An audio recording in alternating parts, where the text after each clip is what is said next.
في الفيديو ده احنا هنشوف ازاي numerically how to find a root of a certain function. ومعنى ان احنا find the root of a certain function f of x، ده معناه احنا بندور على value of x at which f of x equal 0. فالvalue of x اللي بتخلي ال f of x equal to 0 دي اللي اسمها the root of the function f of x. لو احنا شفنا graphically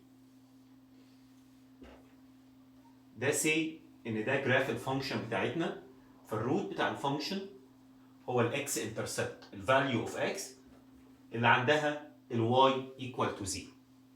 بس عشان نشوف احنا ليه محتاجين نوميريك تكنيك عشان نجيب الروت، احنا عارفين مثلا ان say for the quadratic equations x squared minus 5x plus 6 equal to 0 ان دي ليها two roots، وفي فورمولا ان 2 roots is equal to negative b plus or minus root b square minus 4ac over 2a such that ان ال a هو ال coefficient of x squared وال b هو ال coefficient of x وال c is the free term. وفي برضه فورمولا لو دي quadratic cubic equation. طيب ايه بقى اللي هيحصل لو احنا عندنا equation زي كده f of x is x minus sin x واحنا عايزين نجيب الروت بتاع equation زي دي؟ فطبعا مفيش فورمولا هتجيب الروت بتاع ايكويشن زي دي، فعشان كده احنا بندور على نوميريك تكنيكس او ميثودز ازاي نجيب روت اوف اي فانكشن اف اوف اكس، بالذات لو احنا الفانكشن دي هاز نو اناليتيك رول او فورمولا نجيب بيها الروت. فزي ما اتفقنا جرافيكالي ان هي دي الفانكشن وده الروت اللي احنا بندور عليه. في ميثودز كتيره قوي في النوميريك ازاي نفايند الروت، وفي ميثودز الكلاسيفيكيشن بتاعها بيبقى 2 بوينتس ميثود. عشان الميثودز دي احنا عشان نوصل للروت بنبدا يوزنج 2 بوينتس وبنبدا نوصل للروت، وفي بوينتس يبقى اسمها 1 بوينت ميثودز. احنا هنشوف في الفيديو ده والفيديوز اللي بعديه ميثودز كتيره. هنبدا في اول الفيديو بتاع النهارده اول ميثود how to find the root اللي هي is called the bisection method. والbisection method هي ميثود تعتبر classified as 2 point وده هنشوف دلوقتي ليه. فسي دلوقتي ان احنا عندنا فانكشن f of x وان احنا دورنا على انترفال، الانترفال دي from x equal a to x equal b، يعني احنا عارفين انترفال من a ل b بس such that ان الواي عند x ب a والواي عند x equal to b has different sides. يعني الواي دي البوينت دي a وده الواي f of a، الواي هنا بوزيتيف، والبوينت دي b والواي f of b الواي هنا نيجاتيف. فالواي ما بين التو بوينتس جوه الانترفال دي الواي عند الستارت بوينت بوزيتيف والواي عند الاند بوينت نيجاتيف. فلو انت فكرت ان الفانكشن كونتينيوس جوه الانترفال من a ل b، فانكشن دي از ا كونتينيوس فانكشن وجايه من بوزيتيف فاليو اوف واي رايحه لنيجاتيف فاليو اوف واي، يبقى ده معناه ان اكيد الروت اللي احنا بندور عليه موجود جوه الانترفال من a ل b. ففي البايسكشن ميثود احنا محتاجين 2 بوينتس اللي هم دول such that ان الواي بتاع الستارت بتاع الانترفال والواي بتاع الاند بتاع الانترفال يبقوا ليهم different sign. وطبعا ماثيماتيكالي الكونديشن ان هم ليهم different signs معناها ان البرودكت ما بين التو واي لو واحده فيهم بوزيتيف وواحده نيجاتيف يبقى اكيد البرودكت بتاعهم نيجاتيف فاليو. ده معناه ان التو وايز الاثنين دول نيجاتيف، بلس بقى ان لو الفانكشن كونتينيوس جوه الانترفال من A ل B يبقى ده اكيد خلاص بيضمن لنا ان الروت اللي احنا بندور عليه موجود جوه الانترفال دي. يبقى قبل ما نبدا في البايسكشن ميثود ونبدا نحل عشان نجيب الروت بتاع الفانكشن لازم الاول يكون معانا انترفال فور x such that ان البرودكت بتاع الواي عند ستارت واند الانترفال يبقى نيجاتيف فاليو، زائد كمان ان الفانكشن تبقى كونتينيوس في الانترفال دي، يبقى احنا اكيد عارفين ان الروت اللي احنا بندور عليه جوه الانترفال. طيب خلاص بعد ما عرفنا ان الروت جوه الانترفال، البايسكشن ميثود بقى ايه الفلسفه بتاعتها عشان توصل للروت ده؟ الميثود ببساطه ان احنا هنمسك الانترفال دي وهنجيب الميد بوينت اوف ذيس انترفال، والميد بوينت a plus b over 2، تعالوا نسمي الميد بوينت ده c ونقول ان الاستيميشن اوف ذا روت هو الميد بوينت ده. فدلوقتي لو احنا بنتكلم ان احنا ادي الفاليو A وادي B، بس ما ننساش ان A دي في الكيس بتاعتنا كانت بتمثل البوينت اللي الواي بتاعتها بوزيتيف، وبي كانت بتمثل البوينت اللي الواي بتاعتها نيجاتيف. احنا هنستيميت الروت سي ان هو الميد بوينت بتاع الانترفال. طبعا ده لو الروت المظبوط يبقى المفروض ان اف اوف سي نوت يطلع تو زيرو. هو مش هيطلع زيرو هنا في الكيس بتاعتنا، احنا شايفين على الجراف ان اف اوف سي نوت از ا بوزيتيف فاليو. فاحنا هنقول طبعا الاستيميشن ده كده مش مظبوط. وعلى فكره الايرور اللي هو الايرور بتوين الاستيميتد روت والروت الحقيقي، اكيد الايرور ده از ليس ذان b minus a over 2، عشان اكيد الروت موجود هنا او هنا. فاكيد الفرق ما بين البوينت سي والروت الحقيقي اللي احنا بندور عليه اكيد اقل من نص الانترفال، عشان سي دي موجوده في نص الانترفال بتوين a و b. طب دلوقتي سي نوت ده مش هو الروت، احنا بس سي نوت عشان الواي بتاعته بوزيتيف احنا هنابديت الانترفال، بمعنى ان احنا هنخلي الانترفال دلوقتي ان السي نوت دي مكان الاي، فتبقى الانترفال دلوقتي من سي نوت لبي، فهنريبليس الاي بسي نوت وهننزل البي زي ما هي. فدلوقتي احنا عندنا انترفال جديده من سي نوت لبي، اللينس بتاع الانترفال دي نص الانترفال اللي احنا بدانا بيها، واكيد الروت موجود جوه الانترفال دي. ليه؟ عشان سي نوت الواي بتاعها بوزيتيف والبي الواي بتاعها نيجاتيف. هنستيميت تاني الروت هو سي نوت بلس بي اوفر 2. تعالوا نسمي دي سي 1. فهنجيب نص الانترفال دي تاني سي 1، وزي ما احنا شايفين ان الواي بتاع سي 1 نيجاتيف، فهنريبليس سي 1 مكان النيجاتيف واي اللي هي بي، وهننزل السي نوت، وهنجيب هاف الانترفال تاني ميد بوينت بتاع الانترفال اند سو اون لحد ما نوصل للاكيورسي اللي احنا عايزينها. خلي بالكم ان في كل مره iteration الايرور بيبقى اقل من نص الانترفال اللي انت شغال عليها. يعني في اول مره كان الايرور اكيد less than b minus a over 2، ان الانترفال دلوقتي بقت نص الستارت انترفال. في الايتريشن نمبر 2 الايرور هيبقى less than b minus a over 2 سكوير، عشان الانترفال دلوقتي بقت ربع الانترفال and so on. فان جنرال after n iteration الايرور اكيد هيبقى less than or equal b minus a over 2 power n. والرول ده مهم قوي ان ده بيربط النمبر اوف iteration بالاكيورسي اللي انت عايزها عشان تحسب. فانت لو عايز مثلا اكيورسي 10 باور نيجاتيف 3 فتقدر تستيميت انت محتاج كام iteration عشان توصل للاكيورسي دي. فدلوقتي الفكره ببساطه في الباي سيكشن ميثود ان احنا لازم نكون عندنا 2 بوينتس A و B اللي فيه تشينج حصل في الساين بتاعت الواي بتاعتهم، وبنستيميت الروت هو الميد بوينت بتاع الانترفال دي. بعد كده بنجيب الواي بتاع الاستيميتد روت ونعمل ابديت للانترفال تاني، يعني نضيق الخناق على الروت ده لحد ما نوصل للروت الحقيقي. كل مره واحنا بنابديت الانترفال بنريبليس الاستيميتد روت مكان الواي البوزيتيف او النيجاتيف على حسب الواي بتاعتها، عشان نتاكد ان الروت جوه الانترفال الجديده، ونجيب الميد بوينت تاني ونابديت ونجيب الميد بوينت تاني and so on. تعالوا نشوف دلوقتي الاكزامبل ده. Let's say ان احنا عندنا الفانكشن f of x equal x power 3 plus 4x squared minus 10 وgiven الانترفال from negative 1 و 2 using the bisection method estimate the root of the interval up to accuracy 10 power negative 2. وهنشوف يعني ايه up to accuracy 10 power negative 2. دلوقتي في البروبلم دي given الفانكشن x cubed plus 4x squared minus 10 required ان احنا نستيميت الروت يعني value of x at which y equal to 0، وgiven كمان interval from negative 1 و 2 الروت موجود جواها، وعايز using البايسكشن نفايند الروت up to accuracy 10 power negative 2. الاول قبل ما نبدا ندور على الروت بالباي سيكشن ميثود اللي هي السمري بتاعها كله ان احنا بنجيب الميد بوينت بتاع الانترفال ونقعد نابديت الانترفال لحد ما نوصل للروت. لازم نتاكد ان الروت بيلونج للانترفال دي. فلو احنا جبنا f of negative 1 يعني الفاليو اوف y at x equal negative 1 تطلع f of negative 1 negative 11 plus 4 يعني negative 7 طلع negative value. وهنجيب f of 2 الفاليو اوف y عند end الانترفال اللي احنا مستنيينه على فكره يطلع positive number.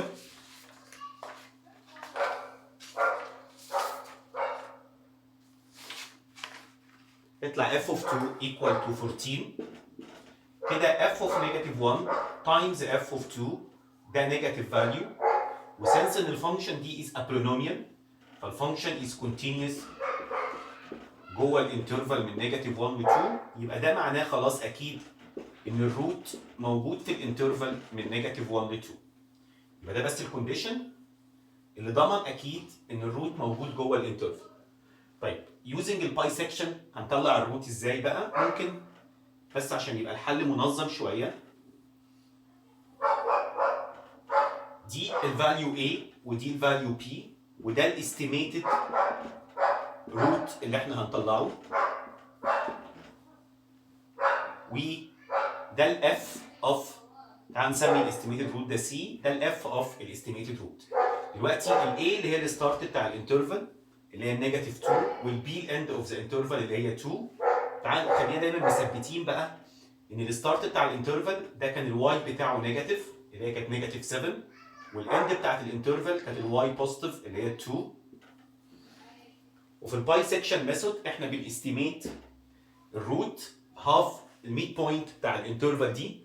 فالروت هيبقى ايكوال تو نيجاتيف 1 بلس 2 اوفر 2 هيبقى ايكوال تو هاف. نيجاتيف 1 بلس 2 اوفر 2 هيبقى ايكوال تو هاف. لما نحسب اف اوف هاف الواي بكام عند اكس ايكوال هاف هتطلع نيجاتيف 8.9 نيجاتيف نمبر. طبعا بما ان دي نوت ايكوال تو 0 يبقى ده مش الروت الحقيقي بس طلعت الواي نيجاتيف فاحنا هنابديت الانترفال وهنريبليس الهاف مكان النيجاتيف واي فاليو فالهاف هتتحط مكان الاي وهننزل ال2 زي ما هي. الاتريشن الجديد دلوقتي الفرق ان الروت كان موجود احنا عارفين انه موجود من نيجاتيف 1 ل 2 يعني في انترفال اللينس بتاعها ب 3.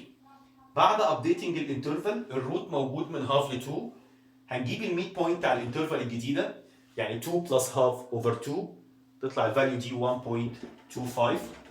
هنجيب الواي بتاع ده هيطلع نيجاتيف 1.7 ستيل نيجاتيف فهنابديت الانترفال تاني ده مكان النيجاتيف فاليو وهننزل البوزيتيف اللي هي البي. الروت دلوقتي ما بين 1.5 و 2 هتلاحظوا حاجتين ان الانترفال نفسها بتضيق حوالين الروت والفاليو اوف واي المفروض ان هي بتابروتش زيرو بتحاول تابروتش زيرو لما الروت نوصل للفاليو بتاعته. فمره كمان iteration نمبر 3 ان انا هجيب الميد بوينت على الانترفال الجديده هتطلع ايكوال 1.625 ده الاستيميتد روت الجديد وهيطلع الواي بتاعه 4.87 ده بوزيتيف نمبر 4.85 سوري ده بوزيتيف نمبر فانا هاستيميت الروت ده مكان البوزيتيف فاليو ودي النيجاتيف هتنزل زي ما هي. يبقى دلوقتي الروت موجود ما بين 1.25 و 1.625 هنجيب الميد بوينت تطلع 1.4375 كل مره بنجيب الميد بوينت ده بلس ده اوفر 2 وهنجيت الواي هيطلع الواي 1.23 بوزيتيف تاني هنابديت الانترفال اند سو اون. طب لحد فين بقى؟ سنس ان هو طالب اكيورسي 10 باور نيجاتيف 2 يبقى المفروض ان الروت اللي احنا هنوصل له يوصل ل 2 digits 2 digits يثبتوا بعد البوينت. فبعد ما نوصل لحوالي 9 iterations هنلاقي ان الروت هنا وصل 1.63 133 وبعد اللي بعدها هيطلع 1.365 هيبقى في 2 significant digits ثبتوا. فاحنا ممكن نستوب هنا خلاص عشان هو طالب accuracy 10 باور نيجاتيف 2 ويبقى الروت بتاع الفانكشن دي is approximate 1.36 دي up to error 10 باور نيجاتيف 2. يبقى ده الانسر بتاعنا اللي هو الفاليو بتاعت الروت. زي ما احنا ملاحظين الباي سيكشن ميثود هي بسيطه جدا. الفكره كلها ان الاستيميتد روت بنحسبه هو هاف او الباي بتاع نص السكشن، نص الانترفال اللي معانا. بس الفكره ان انت كل مره وانت بتابديت الانترفال بتخلي بالك من الواي ساين وتابديت الاستيميتد روت مكان الواي صح، وتنزل الثانيه وتقعد تشتغل لحد ما توصل للاكيورسي اللي انت محتاجها. طيب لو انا مثلا في البروبلم اللي احنا لسه كنا حليناها دلوقتي ان كان f of x given equal to x power 3 plus 4x square minus 10 في interval من negative 1 و 2، انا محتاج accuracy 10 power negative 5. محتاجين accuracy 10 power negative 5. ايه هي النمبر اوف iterations ان انا لازم اعملها عشان اوصل للروت up to accuracy 10 power negative 5؟ خلي بالكم في البروبلم دي بروبلم نمبر 2 في الفيديو بتاعنا، احنا مش عايزين نعرف الروت بكام، احنا عايزين نعرف محتاجين كام iteration عشان نوصل للاكيورسي 10 باور نيجاتيف 5. وده اهميه الرول ده بقى، ان الايرور لازم يبقى less than p minus a over 2 باور n. فاحنا عندنا 10 باور نيجاتيف 5 كايرور، والبي والاي اللي هم الانترفال اللي احنا هنبدا بيها والروت موجود جواها اللي هي 2 minus negative 1 over 2 باور n. نقدر نملتبلاي في 2 باور n ونديفايد اوفر 10 باور نيجاتيف 5. ولو خدنا لام بوث سايد هيبقى n لام 2 is less than لام 3 over 10 باور نيجاتيف 5. solving for n هيطلع n is less than 18.1. يبقى معنى كده ان احنا محتاجين about طبعا rounding up عشان نوصل للاكيورسي محتاجين about 19 iterations عشان نقدر نوصل للاكيورسي needed. تعال نشوف البروبلم دي using the bisection method. Using the bisection method, find the value of root 5 up to accuracy 10 power negative 2. Using the bisection method, find the value of root 5 up to accuracy 10 power negative 2. طبعا كلنا عارفين ان root 5 ده is an irrational number. بس السؤال هو ايه علاقة ده بالfinding root lesson او الbisection method؟ هي اللعبة كلها ان احنا عايزين نخلي الروت 5 يبقى root of certain function، فاحنا بندور على الفانكشن اللي الروت بتاعها هو روت 5. فممكن ببساطة لو احنا بندور على x ان x تبقى روت 5 هي الروت اوف equation، لو عملت squaring both side هيبقى x squared equal to 5. يعني that mean ان x squared minus 5 equal to 0. يبقى الفانكشن x squared minus 5 لو انت عملت لها replacing x equal to 0 واحد من الروتس دول هو الروت 5. وعشان نوصل للروت 5 كديجيت احنا محتاجين عشان نستخدم البايسكشن محتاجين انترفال زي ما اتفقنا such that ان دي A وال B f of A و f of B واحده فيهم تبقى بوزيتيف والثانيه نيجاتيف. احنا عارفين ان الروت 5 ده كفاليو، تعالوا نفكر between ان روت 4 وروت 9 دول اقرب 2 نمبرز للروت 5. الروت 4 ده ب 2 والروت 9 ده ب 3. يبقى الروت 5 هيبقى نمبر between 2 و 3.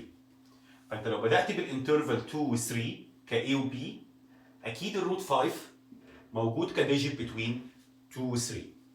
لو انت حبيت تتاكد f of 2 من equation 2 square minus 5 هيطلع نيجاتيف 1 و f of 3 هيطلع 4. يبقى f of 2 times f of 3 طلع نيجاتيف نمبر. وسنس ان احنا بنتكلم على polynomial degree 2 اللي هي continuous في الانترفال من 2 و 3 يبقى الروت 5 اللي هو الروت بتاعنا اللي احنا بندور عليه اكيد موجود جوه الانترفال من 2 و 3. فنقدر دلوقتي using البايسكشن method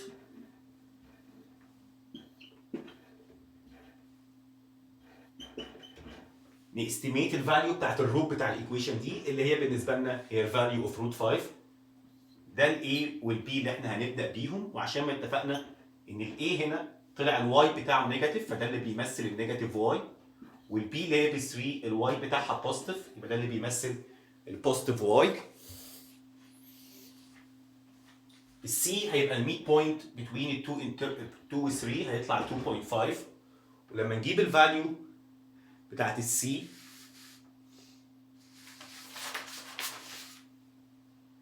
between الفاليو اوف واي، لما تحسب الفاليو اوف واي عند 2.5 يعني 2.5 سكوير ماينس 5 هيطلع ده بوزيتيف نمبر، الواي يطلع بوزيتيف نمبر، فاحنا هنابديت ال 2.5 مكان ال 3 وهننزل ال 2.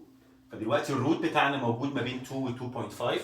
هنابديت الانترفال مره كمان، الميد بوينت تطلع 2.25 وهنجيت الواي بتاع دي، الواي هيطلع بوزيتيف نمبر، يبقى ده هنابديته مكان البوزيتيف نمبر وهنحط الفاليو اوف 2. يبقى الروت بتاعنا دلوقتي between 2 و 2.5. هنجيب الميد بوينت اجين دي بلس دي اوفر 2 وهنجيب الواي بتاع ده اللي هو هيطلع نيجاتيف فاليو، هنابديت ده مكان النيجاتيف واي، يبقى الروت بتاعنا is between 2.125 و 2.25 and so on. نقعد نكمل لحد ما نوصل لاكيورسي 10 باور نيجاتيف 2. هنلاقي ان احنا بعد حوالي 8 iteration هتطلع الفاليو اوف ذا روت 2.2382 واللي بعدها هتطلع 2.2363. ففي كده 2 significant digits سبتوا، يبقى الفاليو اوف روت 5 كانسر is approximate 2.23 up to accuracy 10 power negative 2. يبقى to sum up بقى بالنسبه للنوميريك تكنيك اللي هي is called the bisection method اللي هي used to find the root of a function، هي اللعبه كلها بتاعتها ان احنا بنستيميت الروت هو الميد بوينت اوف certain interval، بس لازم يكون الانترفال دي احنا واثقين ان الروت جواها، وده بيحصل عن طريق الكونديشن ان f of a times f of b نيجاتيف، يعني الواي بتتغير والفانكشن كونتينيوس. في الفيديوز الجايه هنشوف another methods غير البايسكشن how to find the root. Thank you.